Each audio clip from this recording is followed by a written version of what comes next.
Hello everyone, welcome to my classroom.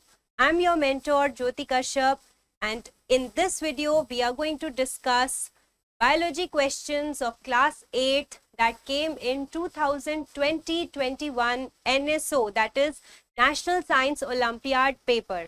But before attempting any question or any paper, we should know the guidelines of that paper. So let us study or see what are the guidelines for NSO. According to the guidelines for the candidates, we will be given 10 minutes to fill up our forms, and in that form we have to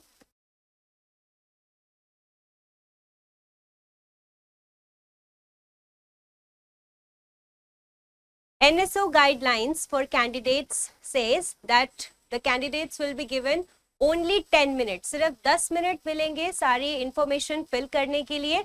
आपको अपना name, school का code, class, roll number, अपना mobile number OMR sheet पर fill करना होगा.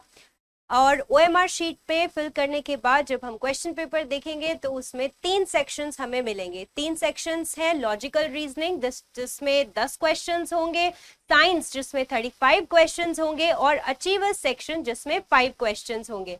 इन सभी questions में से जो अचीवर्स सेक्शन के क्वेश्चंस हैं वो 3 मार्क्स के हैं, और इसके अलावा बाकी सारे जो क्वेश्चंस हैं वो 1-1 मार्क्स के हैं. सारे क्वेश्चंस अटेम्प्ट करने कंपलसरी है, कोई नेगेटिव मार्किंग नहीं है इसमें, और calculators are not permitted in the examination hall. सिर्फ एक ही करेक्ट आंसर होगा. 4 ऑप्शंस आपको मिलेंगे, आपको जो एक करेक्ट आंसर है उसको टिक करना होगा. Right, so these are the guidelines. Okay, अगर OMR शीट फिल करनी है तो कैसे करेंगे? OMR शीट पे जो क्वेश्चन नंबर है, क्वेश्चन नंबर को हम देखेंगे, उसमें जो भी चारों ऑप्शंस में से करेक्ट ऑप्शन है, like for example here the option is B, तो इस ऑप्शन को हम पेंसिल या फिर ब्लैक और ब्लू पेन से we will encircle it nicely. Right, so these are the guidelines. So moving on to the questions. 2020-21 National Science Olympiad के question paper के बायोलॉजी के क्वेश्चंस हम डिस्कस करने जा रहे हैं. तो देखते हैं पहला क्वेश्चन क्या है. This is section A. In section A the first question is identify the agricultural tool shown in the figure and select the incorrect statement regarding this figure. ये फिगर क्या कह रहा है, क्या बता रहा है ये फिगर? फिगर बता रहा है कि ये एक सीड ड्रिल है. राइट, तो seed drill is the name of this figure. तो इससे रिलेटेड जो 4 ऑप्शंस हमें दिए हैं वो हम देख लेते हैं. This tool is used to separate the grain from the shaft. Seed drill ये काम करता ही नहीं है. जब ग्रेन्स शाफ्ट से अलग होते हैं, इस प्रोसेस को विनोइंग कहते हैं. विनोइंग प्रोसेस से हम ग्रेन्स को शाफ्ट से अलग करते हैं. राइट, तो पहली ही स्टेटमेंट हमारी इनकरेक्ट हो गई. फिर भी बाकी की तीनों स्टेटमेंट्स भी देखते हैं. This tool is used for sowing seeds at equal distance and proper depth. ये काम seed drill करता है. This is right. This tool ensures that seeds get covered by the soil after sowing. This is also one of the work of the seed drill. This tool has a funnel-shaped opening leading to long tubes. तो ये तीनों ही statements B, C और D seed drill के लिए हैं. लेकिन ए statement जो है वो सीड ड्रिल के लिए नहीं है, वो विनोइंग के लिए है. What is winnowing? Let us see. Winnowing is removing और separating the grain from the shaft. So this is how winnowing is done. Right, so the correct answer is A because A is the incorrect statement for the given figure. Okay, so let's move to the next question. Study the given correlation. If heat treatment is to sterilization, then vaccination is to X. So we have to identify what is X. Is X pasteurization? Is X immunization? Or it is fertilization or inoculation? तो देखते हैं heat treatment is to sterilization का क्या मतलब है. पहले जब हम किसी भी चीज को बॉईल करते हैं, सपोज हम दूध को या पानी को हम बॉईल कर रहे हैं, उसका क्या पर्पस होता है? उसका पर्पस होता है कि दूध में या पानी में जो भी लिविंग माइक्रो ऑर्गेनिजम्स हैं या लिविंग ऑर्गेनिजम्स हैं उसको कंप्लीटली किल कर देना, सो दैट दैट मिल्क और that water becomes very much fit to drink, right? तो इसी प्रोसेस को बोलते हैं स्टेरिलाइजेशन, जब हम लिविंग ऑर्गेनिजम्स को बिल्कुल किल कर देते हैं by heat treatment, that is sterilisation. अच्छा, वैक्सीनेशन क्या होता है? Vaccination is a process where we inject और we give certain medicine or certain vaccine into the body of the individual, है ना? उस वैक्सीन में क्या होता है? उस वैक्सीन में एटीन्यूएटेड या फिर वीकन्ड माइक्रो ऑर्गेनिज्म प्रेजेंट होता है जो एक पर्टिकुलर डिजीज कॉज करता है। एटीन्यूएटेड और वीकन्ड माइक्रो ऑर्गेनिज्म का क्या मतलब है कि वो माइक्रो ऑर्गेनिज्म, सपोज पोलियो का वायरस है, राइट? हमने पोलियो के वायरस को इतना वीक कर दिया या इतना एटीन्यूएट कर दिया कि वो पोलियो हमारी बॉडी में नहीं कॉज करेगा, so it has become non virulent. Okay, virulent means disease causing ability, right? So let me just write it over here. Okay, I have used so many words right here, right? देखो कौन कौन से word हमने use करे? Virulent, virulent क्या होता है? Disease causing ability of an organism, ठीक है? वायरुलेंट या फिर वायरुलेंस, राइट? तो हमने क्या किया? वैक्सीनेशन में, वैक्सीन में हमने जो डिजीज कॉजिंग माइक्रो ऑर्गेनिज्म है, फॉर एग्जांपल अ वायरस, हमने वायरस को क्या किया? एटीन्यूएट किया, एटीन्यूएट, राइट?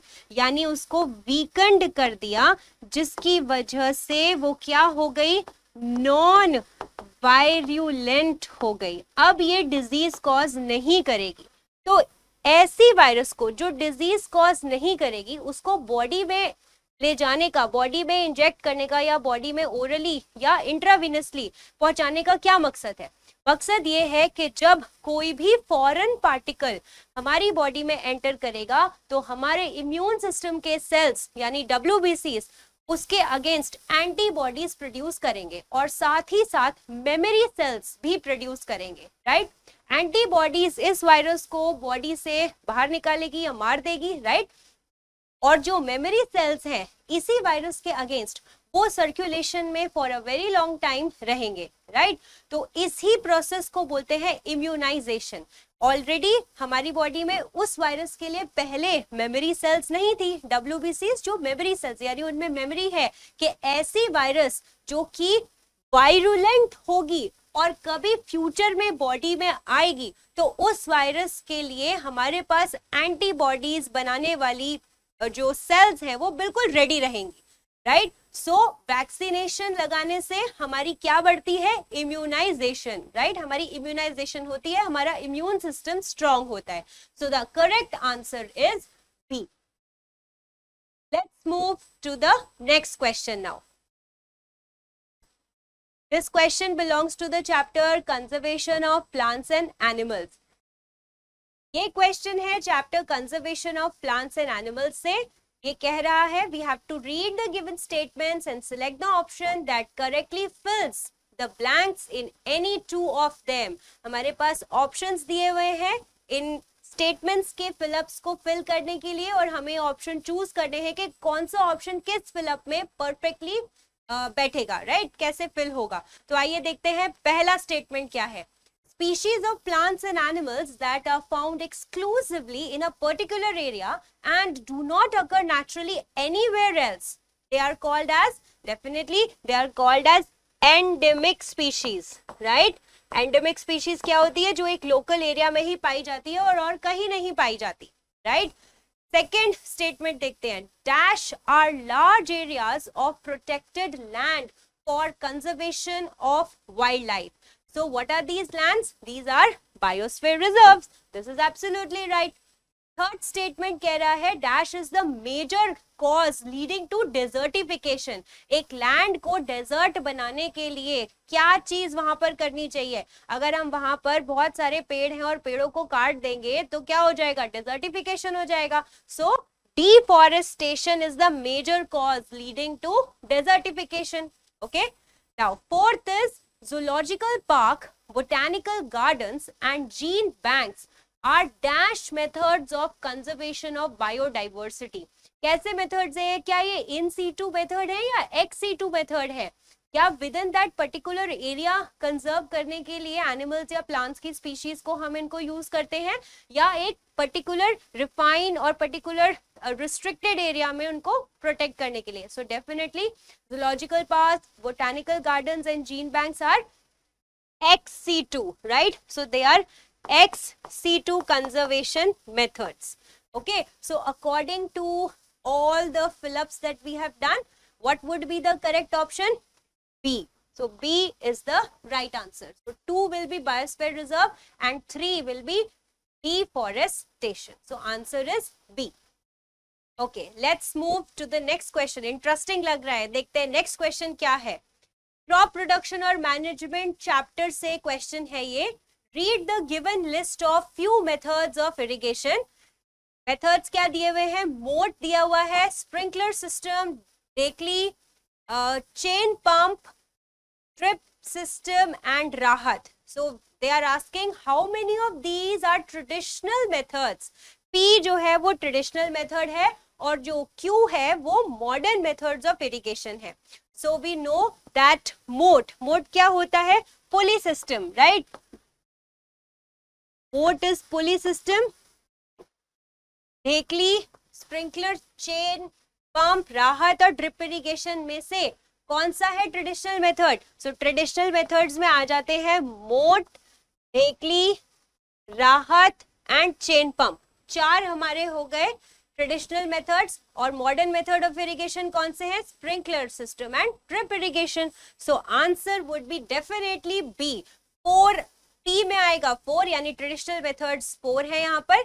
और what are the modern methods? They are 2 modern methods, sprinkler system and drip irrigation, right? तो this was an easy one, right? अब देखते हैं नेक्स्ट क्वेश्चन क्या है.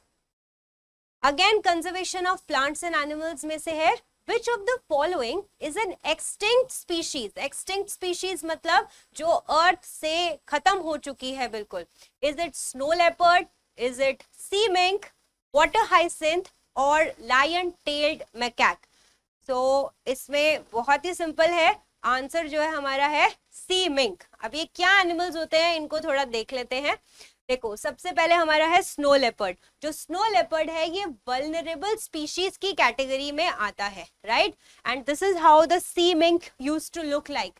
सी मिंक एक्सटिंक्ट हो चुका है. अच्छा, अगर हम वाटर हाइसिंथ देखें तो ये जो है लीस्ट कंसर्न्ड स्पीशीज के लिस्ट में आता है. ये कहीं पर भी ना वल्नरेबल है ना एंडेंजर्ड है. आराम से फ्लरिश करता है पॉन्ड एरिया में या फिर स्टैग्नेंट रिवर एरिया में, right? Then we have lion-tailed macaque. Okay, so lion-tailed macaque जो है वो endangered species की कैटेगरी में आता है according to the 2021 data, right? So according to this, answer is C, mink. This was also easy. अब आगे चलते हैं, नेक्स्ट क्वेश्चन पर आते हैं. Cell structure and function chapter से ये क्वेश्चन है. Refer to the given terms. सबसे पहले है आरबीसी, डब्ल्यूबीसी, फिर है blood, muscle, skin, brain, heart, lung, sperm and kidney. अब इन सारे टर्म्स में से आपको ऐसे टर्म्स ढूंढने हैं जो कि सेल रिप्रेजेंट करते हैं, टिश्यू रिप्रेजेंट करते हैं या फिर ऑर्गन रिप्रेजेंट करते हैं, right? So let us see. RBC क्या होती है? It is a cell, right? So RBC is cell. What is WBC? WBC is also cell. What is blood? Blood is a connective tissue. It is a fluid connective tissue, right? What is muscle? Muscle is a skeletal tissue. Muscle is also a tissue, right? What about skin? We have 5 sense organs. Do you know we have 5 sense organs? So which is the largest organ of the body?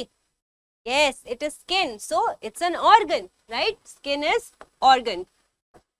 Sense organ. What is brain? Brain is again an organ, right? What about heart? Heart is again an organ. Lung, again organ. What about sperm? This is male gamete, right? So male gamete या sperm क्या होता है? It's one cell having half the number of chromosomes, right? And kidney, again organ. So according to what we have written over here, the answer is A. 1, 2 and 9 are cell, then tissue is 3 and 4 and organs, rest of them are organs. So answer is A. So this was quite interesting, right? चलिए next question पर चलते हैं. Okay, next question is from reproduction and endocrine system. बड़ा ही सुंदर diagrams दिए हुए हैं यहाँ पर. Consider the given statements about a type of fertilization. तो fertilization की एक type है जिसके बारे में दो statements यहाँ पर mentioned है. Both male and female release gametes outside the body. ऐसी fertilization जिसमें दोनों ही male और female gamete जो होते हैं individuals, parents जो होते हैं वो gametes जो है body से बाहर release करते हैं, right? और जो zygote बनता है इन male और female gametes के fusion से, वो zygote जो है वो outside the parents body develop होता है. तो definitely ये दोनों statements समझ के हमें पता चल गया है कि इट इज एक्सटर्नल फर्टिलाइजेशन. जो एक्सटर्नल फर्टिलाइजेशन होती है उसमें गैमीट्स बॉडी से बाहर रिलीज होते हैं और फर्टिलाइजेशन बाहर होता है, जाइगोट भी बाहर बनता है, राइट? External fertilisation, right? अच्छा, अब क्वेश्चन क्या कह रहा है? हमने अभी प्रॉपर पूरा क्वेश्चन तो पढ़ा ही नहीं है. Identify the type of fertilization and select the option that correctly identifies the animal in which this type of fertilization occurs. मतलब वो पूछ रहा है कि external fertilization इन चारों animals में से किस में होता है? क्या वो frog में होता है? क्या penguin, which is a bird, या aves, right? Again parrot, which is again a bird, and tortoise, right? This is reptile. तो एम्फीबिया में होता है, बर्ड्स में होता है या रेप्टाइल में होता है? तो answer is very simple. External fertilisation जो है कहाँ होता है? It occurs in the frog और amphibia. Clear? So answer is A. Next question देखते हैं. Pollution of air and water is the topic of our next question. Question में बहुत ही अच्छे ग्राफ दिए हुए हैं और बड़ा इंटरेस्टिंग सा क्वेश्चन लग रहा है ये. इसको पढ़ते हैं. Which of the following graphs correctly shows the likely relation between amount of water pollution and amount of dissolved oxygen in a river? तो पहले तो समझते हैं कि रिलेशनशिप क्या है वाटर पोल्यूशन और अमाउंट ऑफ डिसॉल्व्ड ऑक्सीजन का एक वाटर बॉडी में. जब भी हम इरिगेशन करते हैं किसी भी फील्ड का, उससे पहले हम उस फील्ड को ज्यादा से ज्यादा प्रोडक्टिव या हाई यील्ड के लिए बहुत सारे फर्टिलाइजर्स यूज करते हैं. तो fertilisers carry lot of nutrients. So out of those nutrients, some of the nutrients goes into the soil and then the plants take those nutrients along with the water, right? लेकिन irrigation के time पर कुछ जो run of water है उसके साथ जो nutrients होते हैं वो नियर बाय वाटर बॉडीज में चले जाते हैं, जैसे कि कोई रिवर या फिर कोई पॉन्ड. अच्छा, अभी इस वाटर बॉडी में बहुत ज्यादा न्यूट्रिएंट्स आने की वजह से algal bloom हो जाता है. There is algal bloom. Lot of algae grows over there. So they flourish for some time, but after that all of them die. तो जब ये मर जाते हैं, इनकी बॉडी को डिकम्पोज करने के लिए एरोबिक बैक्टीरिया जो है वो वाटर का ऑक्सीजन यूज करके इनकी बॉडी को डिकम्पोज करेंगे, right? So what will happen? The dissolved oxygen of that water will be depleted. ठीक है, तो जितना ज्यादा वाटर में पोल्यूशन होगा उतना ही ज्यादा जो डिसॉल्व्ड ऑक्सीजन है वो यूज किया जाएगा उस पोल्यूशन को क्लीन करने के लिए, उस पोल्यूशन को खत्म करने के लिए. So the amount of pollution if it increases then the oxygen, dissolved oxygen decreases. Okay, so there is inversely proportional, जितना ज्यादा ये बढ़ेगा उतना कम ये होता चला जाएगा. Is this clear? So the correct option is D. Okay, this was interesting. अब नेक्स्ट इंटरेस्टिंग क्वेश्चन की तरफ चलते हैं. न्यूट्रिशन इन एनिमल्स से है नेक्स्ट क्वेश्चन. ये क्वेश्चन बेसिकली क्लास 7 का है. एनएसओ के क्लास 8 के क्वेश्चन पेपर में क्लास 7 से भी क्वेश्चंस आ जाते हैं, इसका ये प्रूफ है. ये question digestion in human beings से बिलोंग करता है.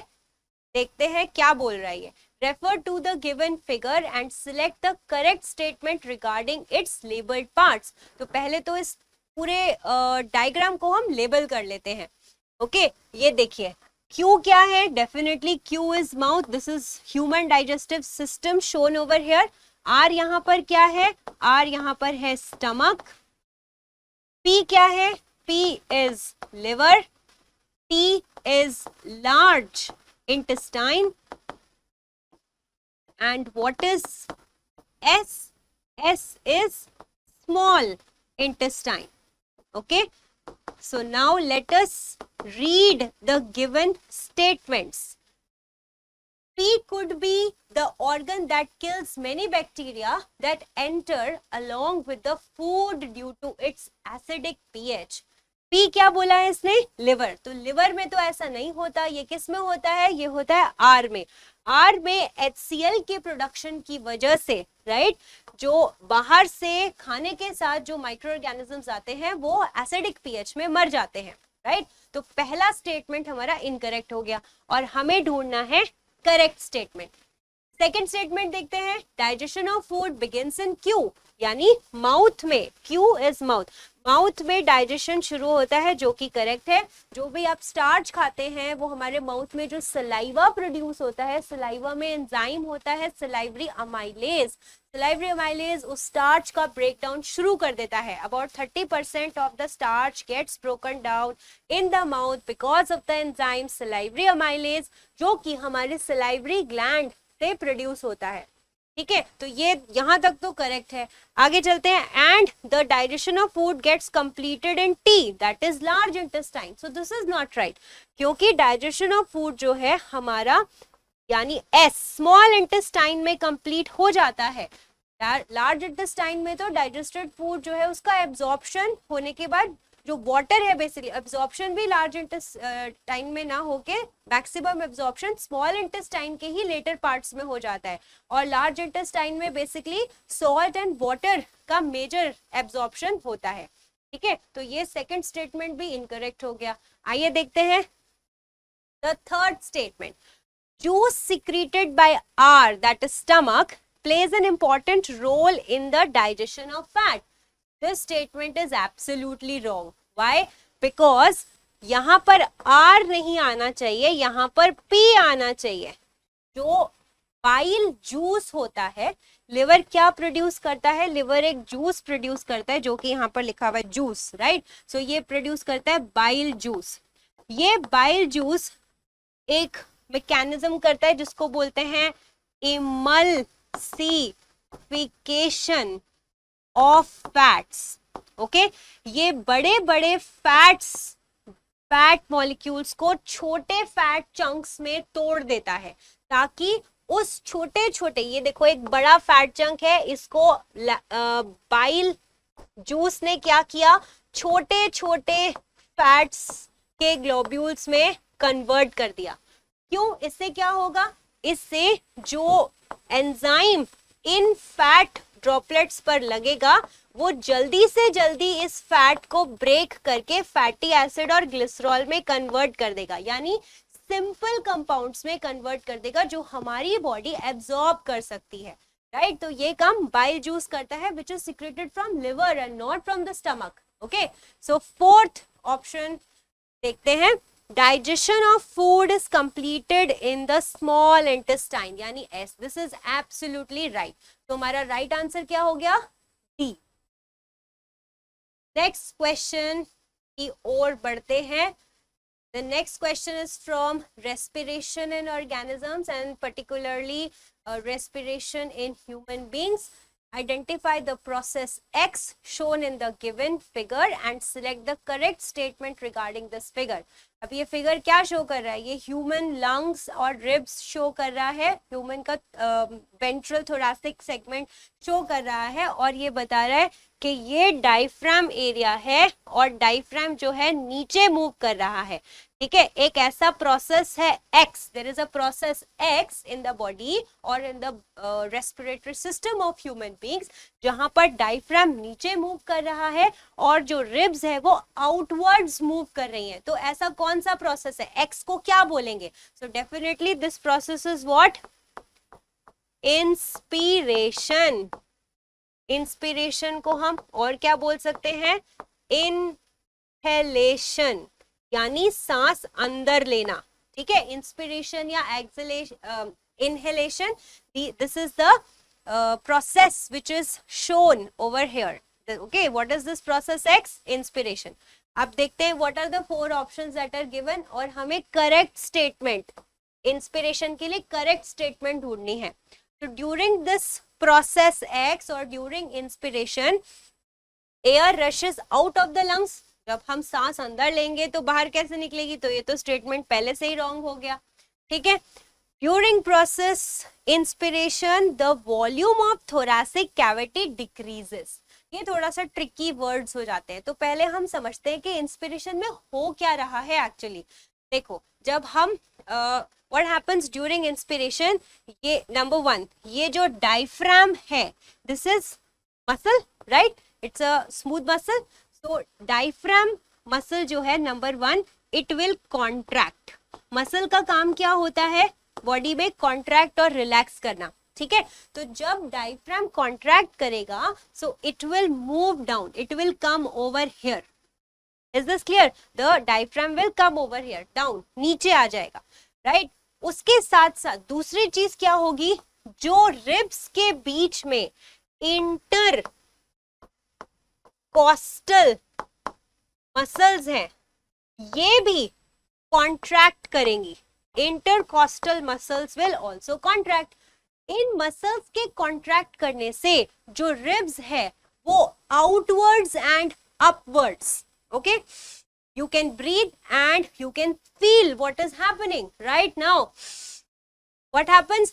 The stomach goes out and the ribs goes outwards and upwards. ठीक है, तो ये इंस्पिरेशन में ये चीज हो रही है.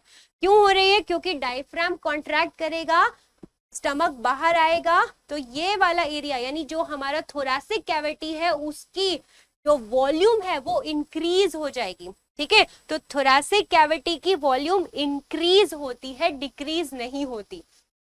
क्यों हो रही है वॉल्यूम इंक्रीज? क्योंकि नीचे से डायफ्राम और नीचे हो गया है और इंटरकॉस्टल मसल के कॉन्ट्रैक्शन से जो रिब्स है वो भी आगे की तरफ चले गए हैं. तो इस एरिया में जो चेस्ट कैविटी है या थोरैसिक कैविटी है, वहां पर क्या हुआ? वहां पर उसकी वॉल्यूम इंक्रीज हो गई, राइट? अब जब ये चेस्ट कैविटी की वॉल्यूम इंक्रीज हुई तो लंग्स की वॉल्यूम जो है वो भी इंक्रीज होगी. पर जब लंग्स की वॉल्यूम इंक्रीज हो रही है, उसमें जो ऑलरेडी एयर प्रेजेंट है वो उस वॉल्यूम के अकॉर्डिंग कम हो गई. इसका मतलब लंग्स के अंदर जो एयर प्रेशर है वो हो गया कम, राइट? डिक्रीज हो गया, इजंट इट? तो लंग्स के अंदर डिक्रीज्ड एयर प्रेशर है as compared to the air pressure present in the atmosphere, यानी नाक के बाहर, यहाँ पर जो मेरे आसपास का एटमॉस्फेरिक एयर है, इसका जो प्रेशर है उससे कम प्रेशर मेरे लंग्स के अंदर है इस टाइम, जब मैंने अपना जो डायफ्राम है उसको कॉन्ट्रैक्ट करके नीचे कर दिया है और इंटरकॉस्टल मसल्स को कॉन्ट्रैक्ट करके जो रिब केज है उसको आगे कर दिया है. ठीक है, तो जब बॉडी में there is less of air pressure in the lungs, okay, and there is more of air outside, more air pressure outside in the atmospheric air, तो क्या होगा? From high pressure to low pressure the air will gush in. ठीक है, तो इसीलिए क्या होगा? During inspiration जो air है वो अंदर खींच ली जाती है, right? So during the inspiration process the air pressure in the lungs decreases. So this is absolutely correct. एक और स्टेटमेंट क्या बोल रहा है? The diaphragm muscle relax. No, inspiration होता ही इसलिए है क्योंकि डायफ्राम के मसल्स कॉन्ट्रैक्ट करते हैं. ठीक है, तो इस हिसाब से जो हमारा करेक्ट स्टेटमेंट हो गया that is C. This was interesting, right? अब आगे चलते हैं नेक्स्ट क्वेश्चन की तरफ। न्यूट्रिशन एंड प्लांट से रिलेटेड है ये क्वेश्चन।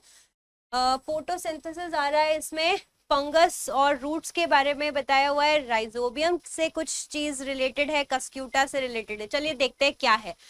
बोल रहा है कि photosynthesis takes place in the leaf of the plant. भाई ये तो बिल्कुल सही है, लीफ के अंदर क्लोरोफिल होती है, क्लोरोफिल सनलाइट को ट्रैप करती है और सन की एनर्जी जो है, सनलाइट की एनर्जी जो है उसको केमिकल एनर्जी यानी ग्लूकोज के फॉर्म में कन्वर्ट करती है। तो ये हो जाता है हमारा फोटोसिंथेसिस और हमें निकालनी है इनकरेक्ट स्टेटमेंट, तो ए तो नहीं हो सकती, ठीक है। सेकेंड बी देखते हैं, relation between fungi and roots of higher plant is parasitic in nature।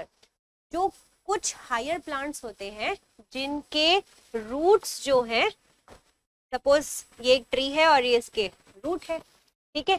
अभी ये एक ऐसे एरिया में है जहां पर उसको ज्यादा न्यूट्रिएंट्स आसपास की जगह से यहाँ से नहीं मिल पा रहे हैं, तो वो अपने रूट्स को बढ़ाएगा ताकि न्यूट्रिएंट्स उसको हर जगह से और मिल सके, आसपास और थोड़ा फैलाएगा, राइट? वाटर एंड न्यूट्रिएंट्स मिल सके, मिनरल्स मिल सके।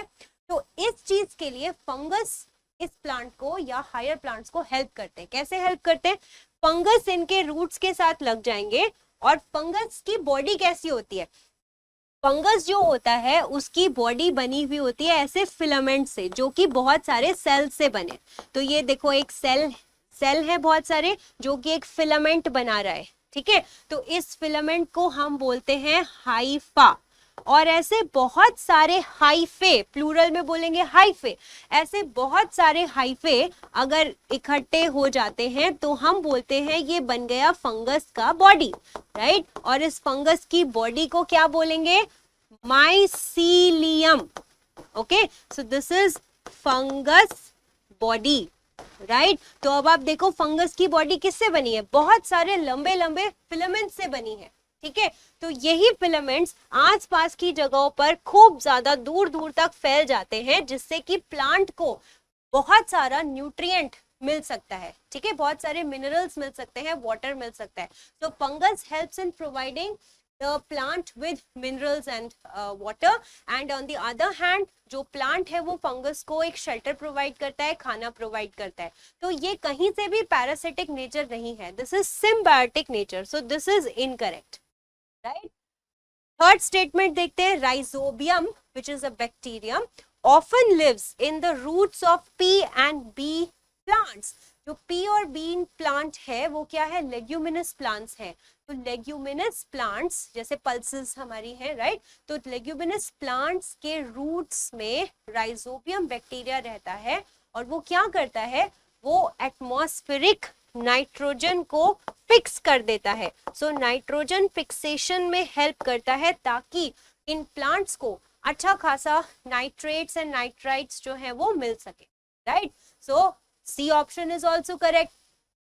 डी देखते हैं, कस्क्यूटा यानी अमरबेल, it's a total parasitic plant that has no leaves और roots.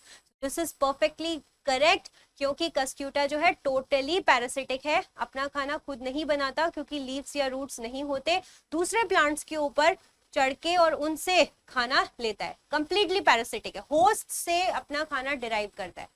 So according to all the discussion we have done for this question, the correct answer, that is the incorrect statement, is B. Okay, so let's move to the next question now. Okay, select the incorrect match। हमें क्या क्या चीजें दी हुई है? Sheep के breeds दिए हुए हैं और किस स्टेट को ये बिलोंग करती है वो दिया हुआ है। तो नली है हमारे पास जो हरियाणा से बिलोंग करती है, दिस इज राइट। पटनबड़ी है जो कि पंजाब लिखा हुआ है, विच इज रॉन्ग, ये गुजरात से बिलोंग करती है। ओके, सो यही स्टेटमेंट जो हमारा ये मैच है ये इनकरेक्ट हो गया। बखरवाल जो है वो जम्मू एंड कश्मीर का ब्रीड है शीप का, और लोही जो है वो राजस्थान का है, ये भी करेक्ट है। सो हमारा इनकरेक्ट मैच यानी करेक्ट ऑप्शन हो गया B. Okay, this was very easy. आगे चलते हैं, सेक्शन बी की तरफ अब हम चल रहे हैं।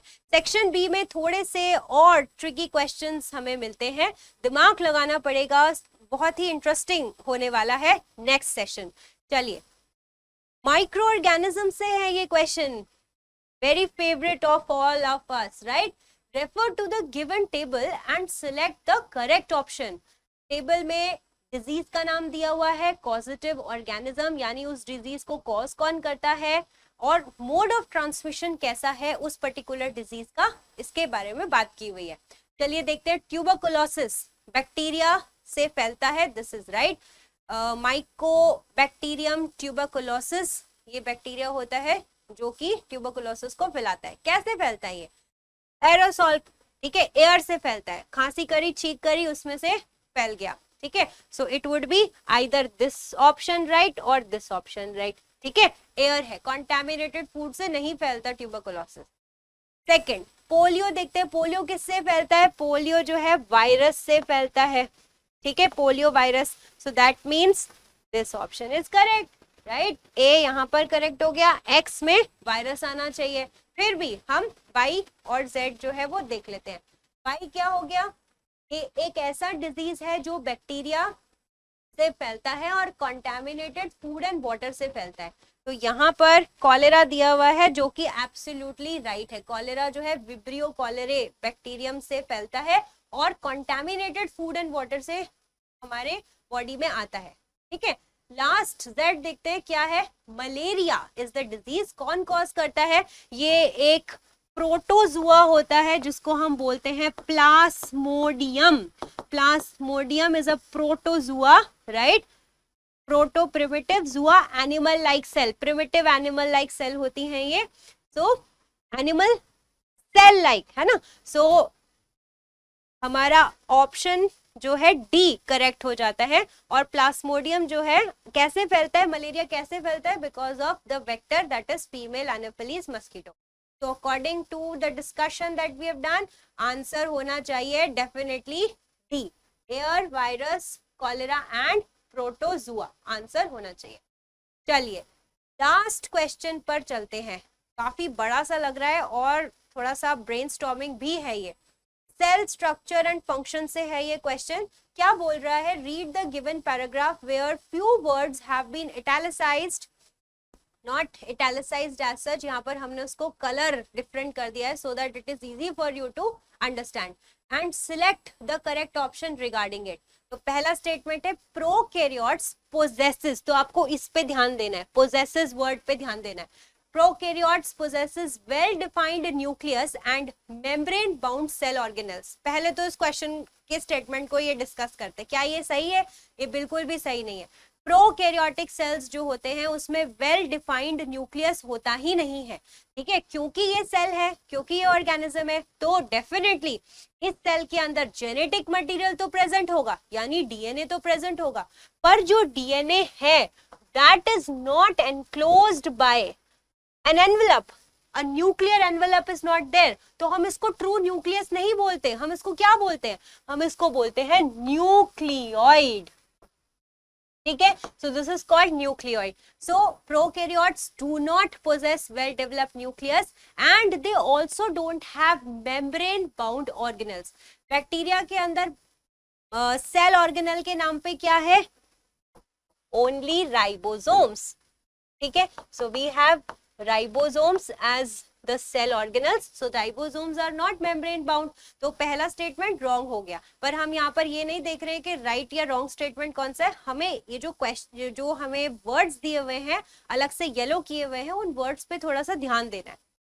नेक्स्ट स्टेटमेंट देखते हैं। They lack a cell wall, यानी प्रोकैरियोट्स में सेल वॉल नहीं होती, ये तो गलत है।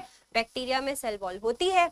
Eukaryotes don't have true nucleus, ये भी स्टेटमेंट गलत है। यूकैरियोट्स, यू मतलब क्या होता है? ट्रू, ठीक है, true. What is karyon? Karyon का मतलब होता है न्यूक्लियस। तो जिन सेल्स में या जिन ऑर्गेनिजम्स में ट्रू न्यूक्लियस होता है उनको यूकैरियोट्स बोलते हैं। They may or may not have a cell wall. This is right. Eukaryotic cells जो हैं वो हमारे प्रोटिस्टा भी हो सकते हैं, फंगाई भी हो सकते हैं, प्लांट्स भी हो सकते हैं और एनिमल्स भी हो सकते हैं।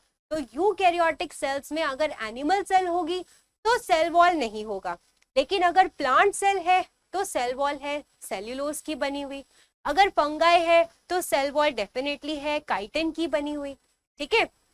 तो they may or may not have a cell wall. अच्छा, प्लांट सेल्स पे आते हैं। Plant cells generally have a large vacuole whereas animal cells have a small vacuole. So this statement is right. Plant cell में एक बड़ा सा central vacuole होता है, तो this is right. Plastid, one of the cell organelles of plants. Okay, plastid is present both in plants and animal cells. ये गलत है। plastids जो होते हैं वो सिर्फ प्लांट सेल में पाए जाते हैं, एनिमल सेल्स में नहीं होते। प्लास्टिड्स भी अलग अलग टाइप्स के होते हैं, कलर्ड प्लास्टिड्स होते हैं, क्लोरोप्लास्ट होते हैं, ल्यूकोप्लास्ट होते हैं जो कि कलर्ड नहीं होते। ल्यूकोप्लास्ट स्टोरेज ऑफ फूड में हेल्प करते हैं और जो क्लोरोप्लास्ट होते हैं वो प्लांट सेल को कलर देने में हेल्पफुल होते हैं। उसमें से स्पेसिफिक एक टाइप का क्लोरोप्लास्ट है, क्रोमोप्लास्ट है, दैट इज क्लोरोप्लास्ट, है ना। और क्लोरोप्लास्ट क्या होता है? ऐसा सेल ऑर्गेनल होता है जिसके अंदर फोटोसिंथेसिस होती है क्योंकि उसमें क्लोरोफिल होती है। सो प्लांट सेल में होगा पर एनिमल सेल में नहीं होगा। But mitochondria are present only in animal cell. ये भी गलत है भाई। अगर प्लांट सेल है या एनिमल सेल है, दोनों को एनर्जी चाहिए। अपनी एनर्जी वो कैसे बनाता है? एटीपी प्रोड्यूस करके। कहाँ बनते हैं एटीपी? माइटोकॉन्ड्रिया में बनते हैं। तो mitochondria will be present both in animal as well as plant cells. ठीक है, तो हमने डिस्कशन कर लिया पूरा स्टेटमेंट्स का जो हमें क्वेश्चन में दी हुई है। अब हम ऑप्शंस देखते हैं। ऑप्शन में येलो कलर से पूरा स्टेटमेंट है, लेकिन ब्लू कलर के कुछ वर्ड्स हैं, तो उन वर्ड्स पे ध्यान देना है। Those words will be exchanged with the words present over here, yellow words जो है, ठीक है। So positions of possesses and lack. Where is lack over here? Position and lack, yeah, over here, ठीक है। Should be interchanged. चलो देखते हैं। Prokaryotes lack well defined nucleus, ये ठीक है। और लैक की जगह पोजेस होना चाहिए। They possess a cell wall, ये भी ठीक है। प्रोकैरियोट्स में सेल वॉल होता है, तो यहां तक तो ठीक हो गया। वेयर एज डोंट, डोंट कहाँ लिखा है? ये लिखा डोंट, ठीक है। Don't should not be replaced as it is correctly mentioned. देख लेते हैं। Eukaryotes don't have true nucleus, तो ये करेक्टली मेंशन्ड नहीं है, तो यहां पर ये स्टेटमेंट गलत हो गया। इधर तक ठीक था, इधर तक ठीक था, पर अब यहां गलत हो गया, ठीक है। Cell wall should not be replaced with cell membrane. Okay, so बोल रहा है कि यहाँ पर जो सेल वॉल है उसको सेल मेम्ब्रेन से रिप्लेस नहीं करना चाहिए। They may or may not have a cell wall. Obviously अगर वो सेल है, प्लांट सेल है या एनिमल सेल है, प्रोकैरियोटिक है, यूकैरियोटिक है, उसके अंदर सेल मेम्ब्रेन तो होगा ही होगा, तो वहां पर मे और मे नॉट हम नहीं लगा सकते, ठीक है। सो cell wall should not be replaced, ठीक बात है, should not be replaced with cell membrane. And the positions of large and small should not be interchanged as they are correctly mentioned. अब देखते हैं large और small कहाँ लिखा है। ये लिखा large और ये लिखा small। बोल रहा है plant cells generally have a large vacuole whereas animal cells have small vacuole. So the positions of large and small should not be interchanged. ये भी करेक्ट है, ठीक है। तो अब देखते हैं third statement. Plastid, plastid should be replaced with nucleus. Plastid should be replaced with nucleus, यानी nucleus is present in both plant and animal cell, ठीक है। Whereas mitochondria should not be replaced as it is correctly mentioned. तो यहां तक तो ठीक है, पर mitochondria should not be replaced as it is correctly mentioned. This is wrong. Why? Because mitochondria is present what in animal and plant cell both. तो इसको replace करना पड़ेगा यहाँ पर, क्योंकि यहाँ पर सिर्फ animal cell लिखा हुआ है, तो यहाँ इसमें ये गलती हो गई। Large should be interchanged with small. Large और स्मॉल को इंटरचेंज कर देना चाहिए, वो तो करना ही नहीं, हमने ऊपर ही देख लिया, राइट। सो ये गलत हो गया। And mitochondria should be replaced with ribosomes. Ribosomes are present only in animal cell, ये भी गलत है क्योंकि राइबोसोम एनिमल्स, प्लांट सेल्स सारे में प्रेजेंट होंगे। तो हमारा ऑप्शन क्या सही हो गया? बी सही हो गया, right? So in statement B everything is right. Cell wall should not be replaced with cell membrane over here because cell membrane has to be there in any cell, right? Because it is that membrane which separates the outer surrounding and the inner cytoplasm of the cell. Okay, then and the positions of large and small should not be interchanged as they are correctly mentioned. तो ये बिल्कुल ठीक statement है, इसलिए B जो है हमारा option जो है राइट हो गया, राइट?